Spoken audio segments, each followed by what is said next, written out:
이렇게 한국인을 배워야 한다고 학교에서 가르치는 것도 문제가 될 수 있는 거 아시죠? 선생님, 인종차별을 하는 건가요? 학교에 정식으로 항의하겠어요. 여기, 미국의 한 학교 교무실 중국인 학부모들이 몰려와 선생님에게 거세게 항의하고 있습니다. 이야기를 들어보니 이 선생님이 어떤 한국인에 대한 이야기를 아이들에게 가르쳐서 이렇게 항의하는 거라는데요. 이 선생님은 중국인 학부모들의 항의에도 아랑곳하지 않고 계속해서 이 한국인에 대한 교육을 했고 놀라운 변화를 만들어냈다고 합니다. 대체 무슨 일일까요? 오늘의 사연 시작합니다. 안녕하세요. 저는 사라 브라운이에요. 30대 중반의 평범한 중학교 교사고 한국 덕분에 정말 놀라운 기적을 맛본 사람입니다. 제 이야기를 이렇게 한국분들께 공유할 수 있어 정말 영광이에요. 제가 맛본 기적의 시작은 아주 평범한 일상 속에 숨어 있었어요. 그날도 여느 때와 다름없이 수업을 마치고 집에 돌아왔고 피곤해서 소파에 뻗어버렸죠. TV 채널을 무심코 돌리다가 우연히 한 다큐멘터리를 보게 됐습니다. 바로 조니김이라는 사람의 이야기였어요. 처음엔 그저 평범한 다큐인 줄 알았어요. 그런데 이야기가 진행될수록 제 눈은 점점 커져갔죠. 특수부대 저격수, 의사, 그리고 우주비행사가 되었다니? 한 사람의 이력이라고는 믿기지 않았거든요. 인생을 한 3번을 살아낸 엄청난 사람이구나, 천재인가? 했는데 어린 시절의 이야기가 이어졌습니다. 조니김의 어린 시절 이야기를 들으면서 제 마음이 아팠어요. 그의 아버지는 술을 마시면 가족들에게 손찌검을 하는 등 가정폭력을 일삼았다고 해요. 어느 날은 술에 취한 아버지가 허공에 총을 쏘다가 출동한 경찰에 의해 사살당하는 비극적인 일까지 겪었다더라고요. 학창시절에는 정체성 혼란으로 힘들어했대요. 이민 2세로서 두 문화 사이에서 갈등하며 자신의 자리를 찾지 못했다고 해요. 점심시간에 혼자 밥을 먹는 게 가장 힘들었다고 하더라고요. 자신감 부족으로 친구들과 어울리지 못하고 학교 무도회에도 참석해본 적이 없었다고 하고요. 이런 이야기를 들으면서 우리 학교의 많은 아이들이 떠올랐어요. 어려운 가정 환경, 소외감, 자신감 부족. 제 속을 썩여 힘들게 만들기도 하지만 한편으로는 너무 안쓰러운 아이들이 학교에 많거든요. 대체 이런 어려움을 어떻게 극복하고 그런 위대한 업적을 만들어냈는지 궁금해졌습니다. 더구나 그 과정에서 자신의 한국 뿌리를 잊지 않고 오히려 그걸 자랑스러워한다는 게 정말 인상 깊었죠. 다큐를 보면서 계속 생각했어요. 우리 아이들에게 이 이야기를 들려주면 어떨까? 조니김의 어린 시절과 비슷한 환경에서 힘들어하는 아이들에게 희망이 될 수 있지 않을까 하고요. 그날 밤 잠들기 전까지 계속 조니김에 대해 찾아봤어요. 그의 인터뷰들을 보면서 더 깊은 감동을 받았어요. 특히 자신의 뿌리에 대한 그의 생각이 인상 깊었죠. 조니김은 이렇게 말했어요. 한국계 미국인으로서의 정체성이 제게는 특별한 힘이 되었습니다. 두 문화 사이에서 자라며 겪은 경험들이 제 시야를 넓혀주었고 세상을 바라보는 독특한 관점을 만들어줬죠. 이제는 그것이 제 강점이라고 믿습니다. 이 말을 들으면서 우리 학교의 다양한 배경을 가진 학생들이 떠올랐어요. 그들의 다양성이 약점이 아니라 강점이 될 수 있다는 희망을 보았죠. 다음날 아침 학교로 향하는 길에 결심했어요. 우리 반 아이들에게 조니김의 이야기를 들려주기로요. 아이들의 반응이 궁금하면서도 한편으론 걱정도 됐어요. 과연 아이들이 이 이야기에 관심을 가질까? 특히 제이크의 반응이 궁금했습니다. 조니김과 다를 바 없는 어찌 보면 좀 더 힘든 환경의 아이거든요. 제 마음이 가장 많이 쓰이는 친구입니다. 교실에 들어서자 여느 때와 다름없이 시끌벅적한 아이들이 보였어요. 그 중에서도 구석에 홀로 앉아있는 제이크가 눈에 띄었죠. 평소와 다름없이 무표정한 얼굴이었어요. 얘들아, 오늘은 특별한 이야기를 들려주고 싶어. 제가 말을 꺼내자 교실이 조용해졌어요. 아이들의 호기심 어린 눈빛이 느껴졌죠.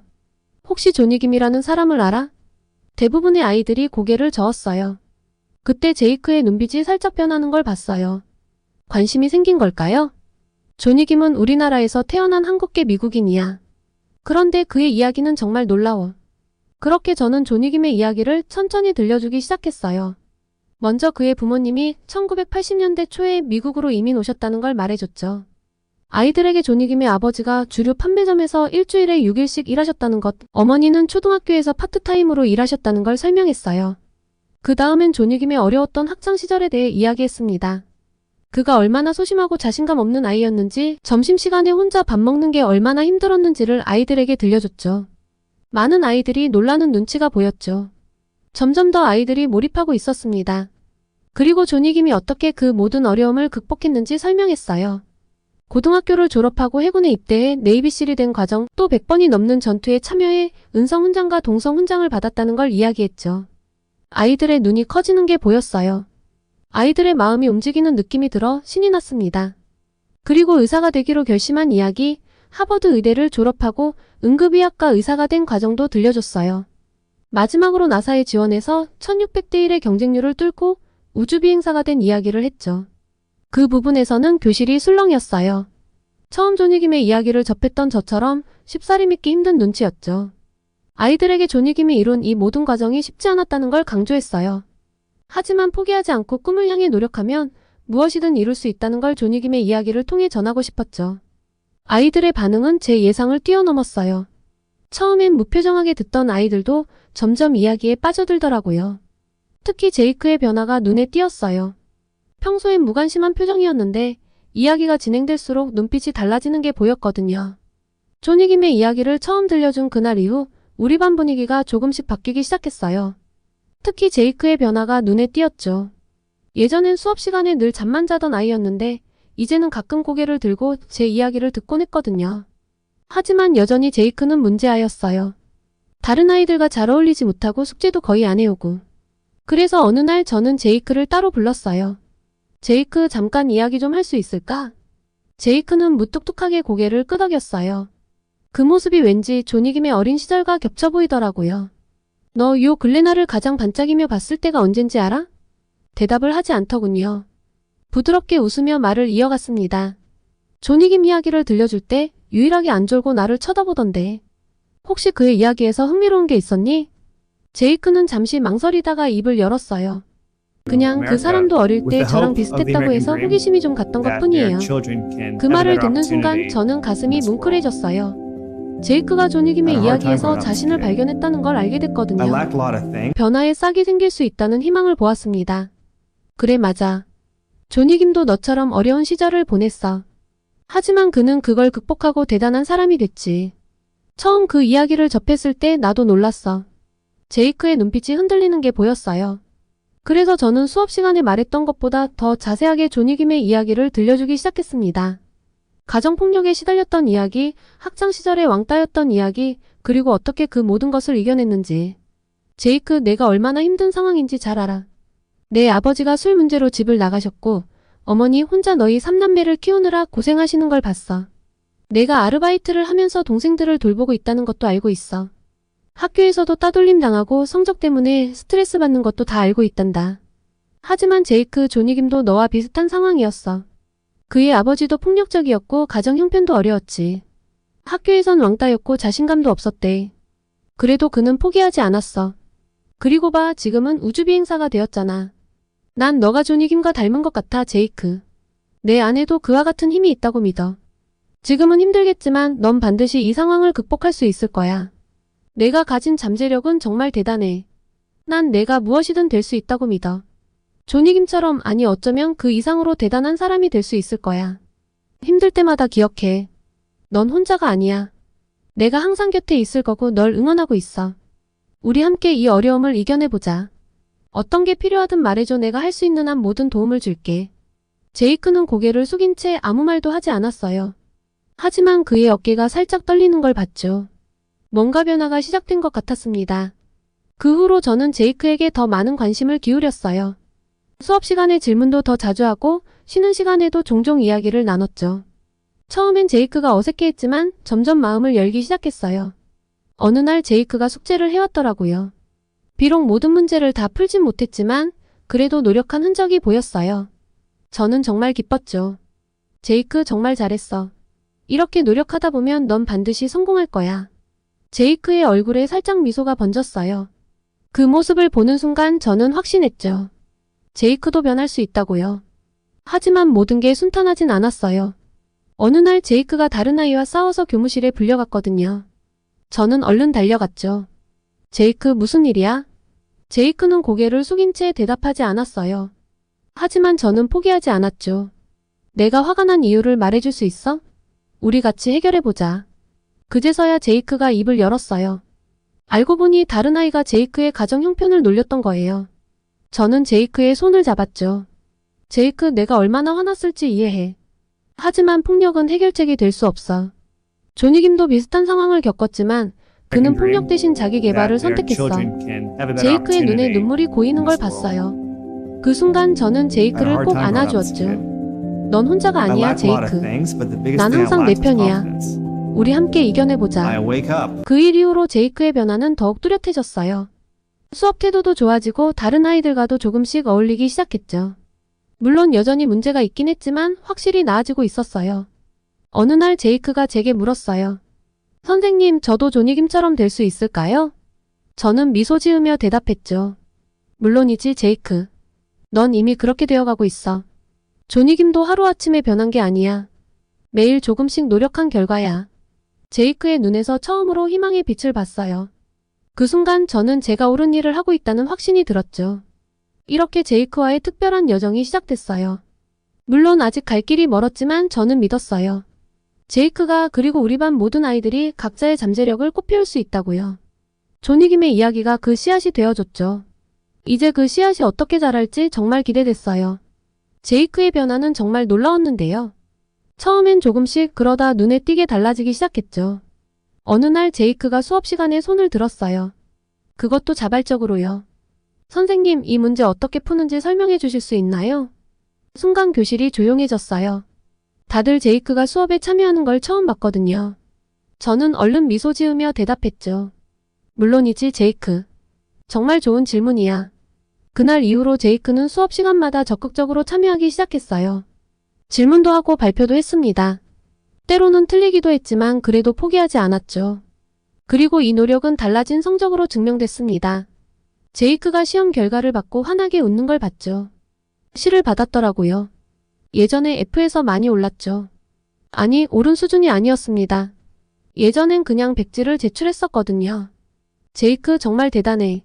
내가 얼마나 노력했는지 알아. 조니김도 이렇게 한 걸음씩 나아갔을 거야. 제이크는 쑥스러운 듯 웃으며 말했어요. 선생님, 저 군대에서 장교를 하고 싶어요. 제가 될 수 있을까요? 물론이지. 넌 무엇이든 될 수 있어. 중요한 건 포기하지 않는 거야. 그 말을 듣고 제이크의 눈이 반짝였어요. 그 눈빛에서 저는 희망을 봤죠. 제이크의 변화는 다른 아이들에게도 영향을 미쳤습니다. 특히 제이크처럼 어려운 환경에 있는 아이들이 더 엄청난 변화를 보였어요. 해서 뭐가 달라져에서 조금씩 변화하는 제이크를 보며 나도 할 수 있을지도 모른다고 생각하기 시작했던 것 같습니다. 가장 기억에 남는 학생은 에밀리라는 여학생이었어요. 편모 가정에서 자라며 항상 위축돼 있던 아이였죠. 어느 날 에밀리가 제게 와서 말했어요. 선생님, 저도 제이크처럼 변하고 싶어요. 어떻게 하면 될까요? 저 사실 공부를 그동안 제대로 안 해서 뭐부터 해야 할지 모르겠어요. 저는 에밀리의 손을 잡고 말했죠. 에밀리, 넌 이미 첫걸음을 뗐어. 변하고 싶다고 생각한 것 자체가 시작이야. 이제 조금씩 노력해보자. 내가 도와줄게. 그렇게 에밀리도 다른 아이들도 하나둘 변화하기 시작했어요. 수업 시간에 조용하던 교실이 이제는 질문과 토론으로 활기차졌죠. 물론 모든 게 순탄하진 않았어요. 때로는 아이들이 좌절하고 포기하려 할 때도 있었죠. 그럴 때마다 저는 조니김의 이야기를 다시 들려줬어요. 조니김도 수없이 많은 실패를 겪었어. 하지만 그는 포기하지 않았지. 그래서 지금의 위대한 사람이 된 거야. 너희들도 할 수 있어. 점점 아이들의 성적이 올랐어요. 학교 폭력 문제도 줄어들었고요. 선생님들 사이에서도 우리 반 얘기가 화제가 되기 시작했죠. 브라운 선생 도대체 어떻게 한 거예요? 아이들이 많이 달라졌어요. 저는 그저 미소 지으며 대답했어요. 아이들 안에 있던 잠재력을 깨운 것뿐이에요. 조니김의 이야기가 그 계기가 됐죠. 교장 선생님은 그게 무슨 소리냐며 의아해하셨는데 웃어넘겼습니다. 제대로 한 학기를 잘 맞춰보고 싶었거든요. 그러고 나면 꼭 건의하고 싶었던 것이 있었습니다. 제 예상대로 학기가 끝나갈 무렵 우리 반은 완전히 달라져 있었어요. 성적은 물론이고 아이들의 태도, 서로를 대하는 모습까지 가장 말썽쟁이였던 우리 반 아이들의 모든 게 변했죠. 교장 선생님께서 저를 부르셨어요. 브라운 선생 정말 대단해요. 궁금해서 참을 수가 없군요. 어떻게 이런 변화를 만들어냈죠? 그때 얼핏 말했던 조니? 그 사람은 대체 뭐예요? 저는 조니김의 이야기를 들려드렸어요. 그리고 아이들이 어떻게 그 이야기에서 희망을 얻고 변화했는지 설명했죠. 교장 선생님은 깊은 감명을 받으신 듯 했어요. 기회를 놓치지 않고 건의했습니다. 이 이야기를 다른 반 아이들에게도 들려주면 어떨까요? 아니, 전교생에게 들려주는 건 어떨까요? 우리 반 아이들의 변화를 보며 존익임의 이야기를 더 많은 아이들에게 알려주고 싶었어요. 교장 선생님께서 기쁘게 동의해 주셨습니다. 저는 정말 감격스러웠어요. 이 작은 시도가 이렇게 큰 변화를 가져올 줄은 몰랐거든요. 교장 선생님은 전교생이 다 모이는 자리를 가급적 빠르게 가지자고 하셨어요.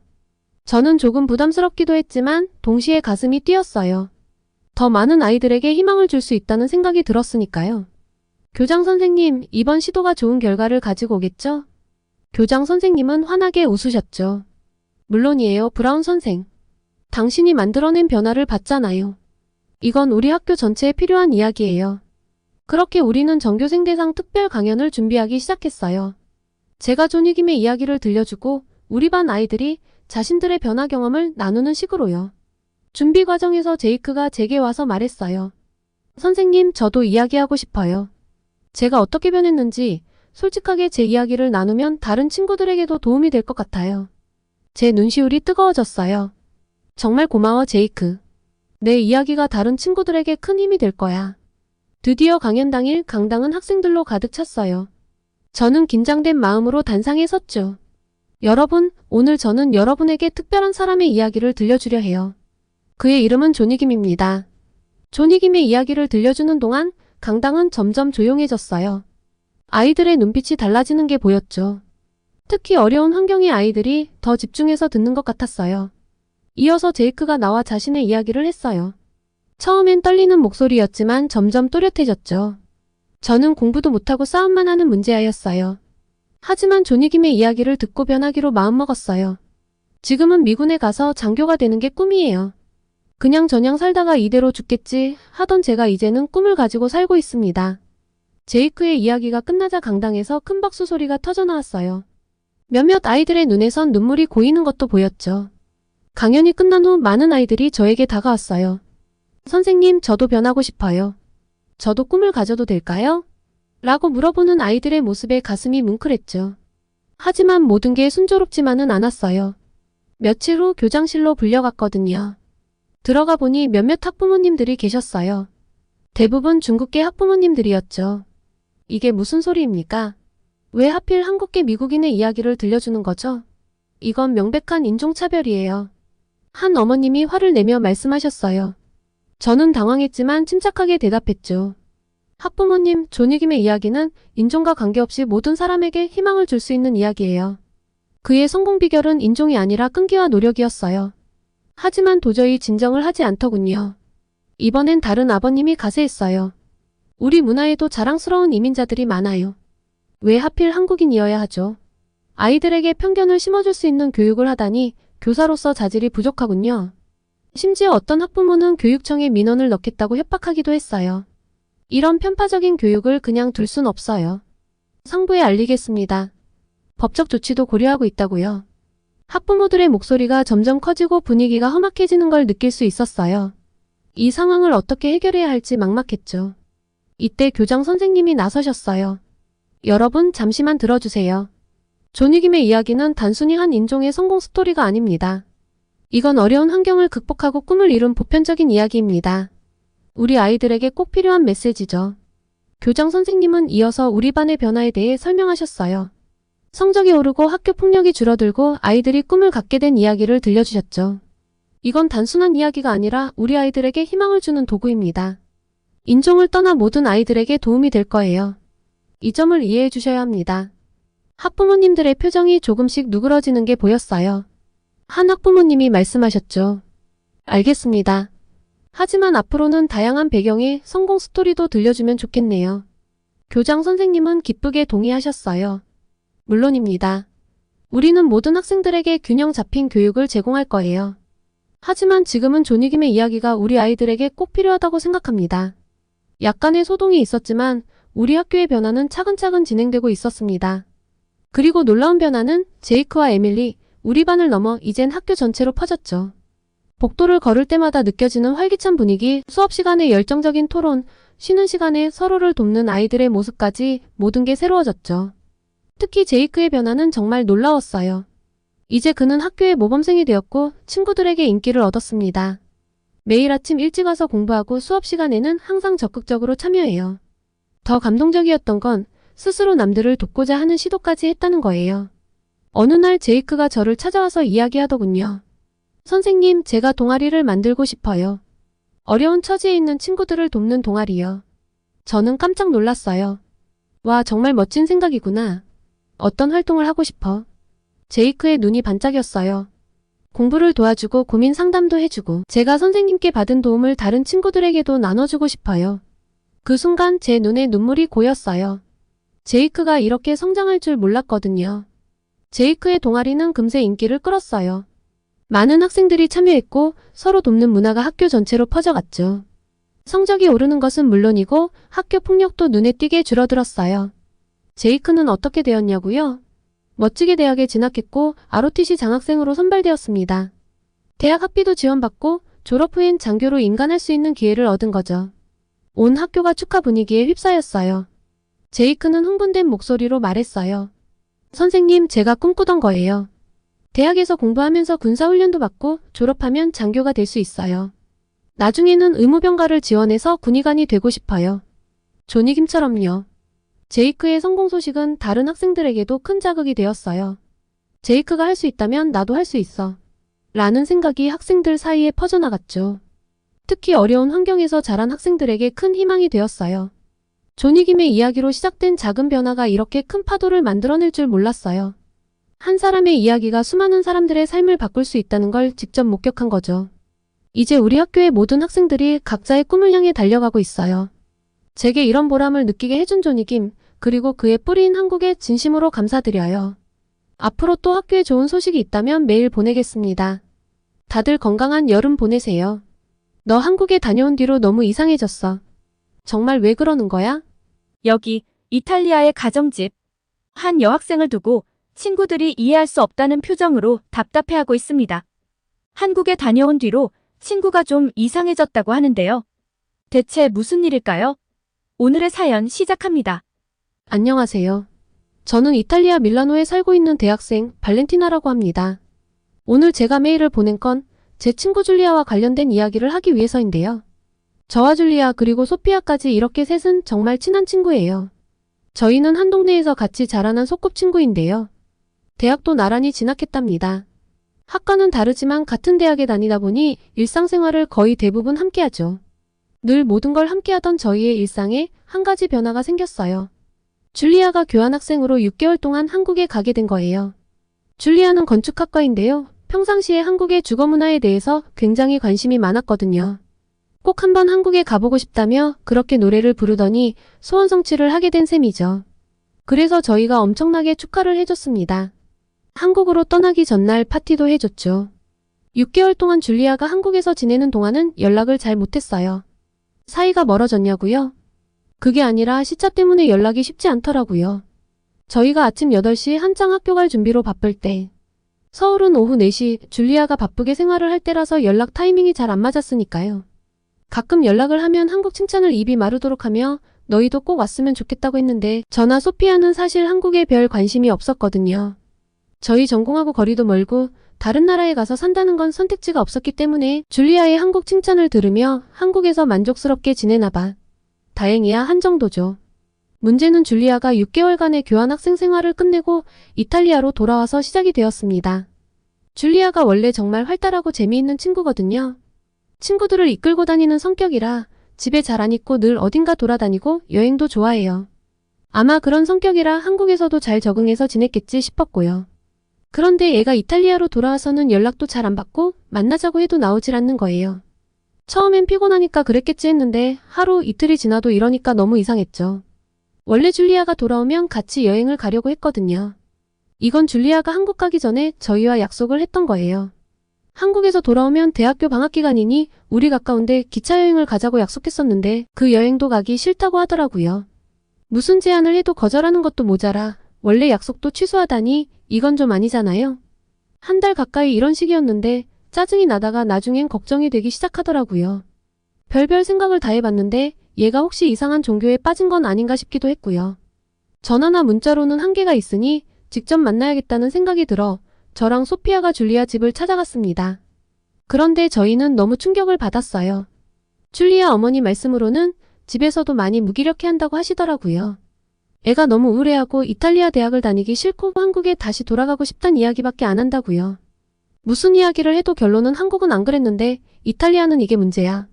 라고만 한다나요. 밝고 긍정적이었던 아이가 갑자기 너무 부정적으로 변해서 걱정이 많이 된다고 하셨습니다. 줄리아 어머니의 심각한 얼굴을 보고 저희도 따라서 심각해졌습니다. 대체 무슨 이유인지 꼭 오늘 들어봐야겠다. 라는 생각으로 조심스럽게 방으로 들어갔죠. 줄리아 대체 뭐 하는 거야? 우리가 얼마나 걱정했는지 알아? 이야기 좀 해. 한국에서 대체 무슨 일이 있었길래 한국에 다시 가고 싶단 말만 하는 거야? 줄리아 말이 아무리 생각해봐도 자기는 한국에 꼭 다시 가서 살아야겠는데 한국에서 취직할 수 있는 방법을 알아보니 너무 어려워서 우울해졌다고 하더라고요. 그냥 여행을 또 가고 싶다 수준이 아니라 문화 충격을 너무 심하게 받아서 이탈리아에서는 살기 싫다면서요. 아무리 다른 나라가 좋다고 해도 고작 6개월로 이게 무슨 소리인가 싶었어요. 그리고 이러니저러니 해도 말도 잘 통하고 문화도 익숙한 자국이 훨씬 나은 거 아닌가요? 가까운 유럽 국가도 아니고 저 멀리 한국에 가서 살고 싶다니 이게 웬 말인가요? 그런데 이어진 줄리아의 이야기는 충격적이었습니다. 한국에 있다 와보니 이탈리아에서는 바깥 외출을 할 때마다 이탈리아의 단점이 눈에 너무 잘 들어와서 밖에 나가기도 싫다나요. 한국이 좋으면 얼마나 좋다고. 이해가 안 갔지만 화를 꾹 참고 물어보았습니다. 그래? 그럼 대체 뭐가 이탈리아의 단점인데? 당장 길거리를 나서자마자 보이는 여기저기서 담배 피는 사람들부터가 문제래요. 이탈리아는 그냥 길거리 흡연이 자유롭거든요. 카페에서 커피 마시면서도 아이 엄마가 아이와 함께 길거리를 걸어가면서도 담배를 피웁니다. 그리고 담배꽁초는 그냥 길거리 여기저기에 내다 버리죠. 이탈리아에 와보신 분들은 아시겠지만 길거리에 담배꽁초가 여기저기 박혀 있어요. 그런데 이런 게 이탈리아만 그런 게 아니라 유럽 국가들 대부분이 이래요. 그래서 한 번도 여기에 문제를 못 느꼈는데 한국은 그런 게 없다는 거예요. 흡연자들은 흡연 부스를 이용하고 아니면 골목 외곽으로 빠져서 핀다나요. 식당 안에서 담배를 피우는 건 금지여서 엄청 쾌적하대요. 쾌적한 환경을 겪고 나니 이탈리아에서는 길거리를 나가자마자 비교가 되어 어디 가기 싫다고 하더라고요. 그리고 한국은 정말 안전하고 편안한 나라라고 했습니다. 카페에서 혼자 공부하다가 노트북을 두고 화장실을 다녀와도 되고 학교 도서관에서도 공부할 때 가방이나 이어폰 등을 올려놓고 잠깐 밖에 나가 바깥 공기를 쐬는 게 자연스럽다고 하더라고요. 지하철역에서도 소매치기나 도둑 걱정이 없어서 밖에 물건을 내놓고 팔고요. 생소한 이야기에 저와 소피아는 믿을 수 없다는 반응을 보였죠. 세상에 그런 나라가 어디 있나요? 지하철역이나 기차역에 소매치기가 없다는 건 유럽 국가들 여행만 다녀본 제게는 정말 이해가 안 가는 상황이거든요. 줄리아 말을 믿을 수 없어서 의문스러워했는데 더 말도 안 되는 이야기를 이어나갔습니다. 한국 집은 바닥이 진짜 깨끗하고 따뜻해서 맨발로 다녀도 되는데 우리는 이렇게 차가운 바닥에서 냉기를 다 느끼고 있지 않냐고. 이탈리아도 아파트가 많지만 한국의 아파트는 완전 최신식이고 따뜻하며 엘리베이터도 빠르고 깨끗하고 안전해서 몇십 층을 엘리베이터로 왔다 갔다 해도 목숨의 위협은 느낄 일이 없다면서요. 아, 여기까지 들으신 한국분들은 이해가 안 가시겠죠? 이탈리아는 난방을 하면 히터를 써요. 그런데 따뜻해지는 데 오래 걸려서 집안에서도 옷을 엄청 껴입고 있거든요. 전기장판이나 전기담요 등이 있긴 하지만 그게 집 전체의 온기를 가져다 주진 않잖아요. 그래서 겨울에 외출 준비를 할 땐 히터에 옷을 올려놓습니다. 나갈 때 조금이라도 따뜻한 옷을 입고 나가기 위한 습관이죠. 10초도 안 돼서 도로 차가워지긴 하지만요. 그리고 더 놀라웠던 건 엘리베이터 이야기였죠. 혹시 이탈리아 여행을 오셔서 엘리베이터를 써보신 분 계실까요? 이탈리아 사람들은 엘리베이터를 잘 이용하지 않거든요. 느린 건 기본이고 한 3명이 타면 무게 초과로 올라가지도 않고 무엇보다 고장이 자주 납니다. 한번 고장나면 그 안에 꼼짝없이 갇혀서 20분은 있어야 하는데 굳이 목숨 걸고 탈 이유는 없죠. 안에서 휴대폰도 잘 안 터지는데 갇히면 얼마나 무섭겠어요? 게다가 오줌 냄새도 난다고요. 그러니까 웬만하면 계단을 이용합니다. 그런데 한국 가정집 엘리베이터가 줄리아 말대로라면 한국은 완전 최첨단 나라 아니겠어요? 이것 말고도 한국에 대해서 여러 가지를 들었는데 들어보니 확실히 이탈리아와 비교가 되긴 되겠더라고요. 줄리아 말로는 이탈리아에 다시 돌아온 뒤로는 밖에 나가면 한국과 사소한 것 하나까지 비교가 되어서 우울해진다고 했습니다. 저희와 여행을 가기 싫었던 것도 같은 맥락이었어요. 이탈리아 기차는 툭하면 연착이 되고 여름에는 완전 찜통이고 불친절한데 한국과 너무 비교가 된다면서 자기도 모르게 불평불만을 터뜨릴 테니 저희를 배려해서 여행을 거절했던 거라고요. 저와 소피아는 깊은 고민에 빠졌습니다. 정말 줄리아 말이 사실이라면 하나하나 비교가 되며 내 조국이 이것밖에 안 됐었나 하는 생각에 우울해질 만도 하겠다는 생각이 들었어요. 우선 줄리아가 느끼는 우울감을 해소해주고 싶었습니다. 한국에 여행을 가기로 했죠. 대학교 졸업 기념으로 함께 여행을 가기로 하고 모으던 돈이 있는데 조금 일찍 쓰기로 했는데요. 줄리아는 자신만만한 표정으로 너네도 한국에 가면 돌아오고 싶지 않을 거야 라고 하더라고요. 한국 생활 6개월에 완전 한국인이 다 됐네 싶어 좀 어이가 없었지만 하도 저렇게 자신만만하게 이야기하니 저와 소피아도 한국은 대체 어떤 나라일지 호기심이 커졌습니다. 그렇게 도착한 한국은 완전 별세계였습니다. 반짝반짝한 최첨단 나라라는 게 한국에 대한 제 첫인상이었어요. 인천공항이 얼마나 크고 쾌적한지는 줄리아에게 귀에 피가 나도록 들어서 알고 있었는데도 저절로 입을 떡 벌리게 되더라고요. 그런데 가장 감탄했던 건 공항에서 시내로 진입하는 모든 교통수단에서 소매치기 걱정이 없었던 거예요. 그리고 연착도 없더군요. 10분, 20분 정도의 사소한 연착도 없이 전부 시간표대로 움직이는 모습은 정말 정밀한 기계 같다고나 할까요? 이탈리아에서는 10분, 20분 정도의 연착은 감사한 일이고 1시간 넘게 연착되는 것도 너무나 흔한 일인데 한국 사람들은 대체 어떤 사람들이길래 사회가 이렇게 계획대로 돌아가는지 궁금해졌습니다. 그리고 저희는 서울역에서 지하철을 타고 신촌의 한 오피스텔로 향했는데요. 줄리아가 교환학생 생활을 하는 동안 친해진 한국 친구가 있는데 너무나 친절하게도 여행 기간 동안 비용을 아낄 수 있게 그 친구가 살고 있는 오피스텔에서 숙식을 해결하라고 해줬거든요. 신촌으로 이동하며 경험한 한국 지하철은 정말 놀라웠는데요. 나라에서 운영을 하는 것이 맞죠? 공공시설이 이 정도 수준이라니 정말 감탄스러웠습니다. 일단 깨끗한 것도 깨끗한 건데 불편사항은 문자로 신고하게 해주고 바로 조치가 이루어진다는 것은 이탈리아에서는 상상도 할 수 없는 일이거든요. 객실 온도 조정이라니 그런 서비스는 듣도 보도 못했어요. 그리고 한국 지하철은 스크린도어가 있어 틈 사이로 빠질 염려가 없더라고요. 사람이 몰리는 출퇴근 시간대의 안전을 위한 것이겠죠? 공공시설인데 스크린도어도 있지, 서비스 마인드도 탁월하지, 화장실도 깨끗하고 돈도 안 받지, 소매치기도 없지. 제가 영화 속 주인공이 된 기분이었어요. 모든 것이 편리하고 안전한 도시가 실존한다는 사실이 믿기지 않았습니다. 촌스러워 보일까봐 신기한 티를 안 내려고 했는데 저절로 눈이 돌아가서 표정 관리가 안 됐죠. 그런데 결국 저는 오피스텔에 도착해서 촌티를 팍팍 내고야 말았습니다. 분명 제가 듣기로는 이 한국 친구가 살고 있는 오피스텔이 아주 최신식은 아니라고 했는데 도어락이라는 것이 달려 있었어요. 한국 친구가 잠시 장 보러 간다며 비밀번호를 줄리아에게 알려주고 들어가 있으라고 했다는데 이탈리아에서는 도어락을 거의 본 적이 없거든요. 호텔이 아니고서야 대부분 집은 열쇠를 씁니다. 부끄럽지만 전 비밀번호를 누르고 들어가는 모습을 보고 도어락이 인터넷이 되는 휴대폰인 줄 알았거든요. 이 이야기를 고백하니 줄리아가 배를 잡고 구르더라고요. 그러면서 자기도 처음에 왔을 땐 너무 적응이 안 됐대요. 이탈리아는 열쇠를 4-5개씩 들고 다녀야 하거든요. 건물 들어가는 열쇠, 엘리베이터 열쇠, 방 열쇠 등등 열쇠 뭉텅이를 들고 다니는 건 기본입니다. 열쇠를 잃어버리면 집에 못 들어가는 건 당연하고요. 그리고 줄리아 말대로 바닥이 정말 따뜻하고 깨끗했어요. 일반적인 가정집은 아니고 사무실로도 쓸 수 있고 거주지로도 쓸 수 있는 곳이라고 들었는데 그럼 한국에서 부자들은 혹시 문이나 천장도 따뜻한 집에 사는 걸까요? 이탈리아요? 이탈리아는 바닥이 차가워서 맨발로 서 있을 수가 없어 실내화가 필수예요. 그리고 그 실내화를 신고 아파트 복도도 다니고 우편물도 찾으러 나가니 바닥이 더러워지죠. 생각해보니 이탈리아의 집은 참 더럽겠구나 싶었습니다. 줄리아가 사사건 건 한국과 비교를 했던 이유가 있었어요. 그리고 음식도 정말 맛있던데요. 뭐 하나 빠질 것 없이 완벽한 나라가 한국이었습니다. 첫날 저녁 메뉴는 삼겹살이었어요.